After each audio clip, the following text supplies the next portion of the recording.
വൃശ്ചിക മാസത്തിലെ കാർത്തിക നാളിൽ ദേവീ കടാക്ഷത്തിനായി ഭക്തർ കാർത്തിക ദീപം തെളിയിച്ചു.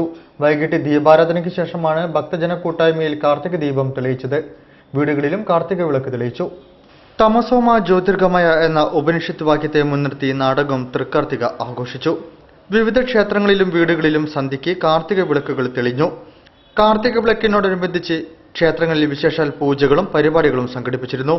നിരവധി ഭക്തർ ഒരുമിച്ചെത്തിയാണ് വിളക്കുകൾ തെളിയിച്ചത്. ശ്രീകണ്ഠേശ്വര ക്ഷേത്രത്തിൽ രാവിലെ പ്രഭാത പൂജയുടെ ആഘോഷ പരിപാടികൾ ആരംഭിച്ചു. വൈകിട്ട് കാർത്തിക ദീപം തെളിയിച്ചു. കരിമരുന്ന് പ്രയോഗം, ശിങ്കാരിമേളം, തെയ്യം എന്നിവയുമുണ്ടായിരുന്നു. തളി ക്ഷേത്രം, കോട്ടുളി, മാടങ്കുനി, കിരാതമൂർത്തി, ഭഗവതി ക്ഷേത്രം എന്നിവിടങ്ങളിൽ കാർത്തിക ദീപങ്ങൾ തെളിയിച്ചു. ഭക്തിയുടെ നിറവിൽ നടന്ന കാർത്തിക വിളക്ക് ആഘോഷത്തിന് കൊല്ലം പിഷാരികാവ് ക്ഷേത്രത്തിൽ സമാപനമായി. ദീപാരാധനയ്ക്ക് ശേഷം ക്ഷേത്രത്തിലെ വിളക്കുകൾ തെളിയിച്ചു. ട്രസ്റ്റി ബോർഡ് ചെയർമാൻ കീഴിൽ ബാലൻ നായർ, മേൽശാന്തി പത്മനാഭ മൂസദ്, ഉണ്ണി മൂസദ് എന്നിവർ ആഘോഷ പരിപാടികൾക്ക് നേതൃത്വം നൽകി.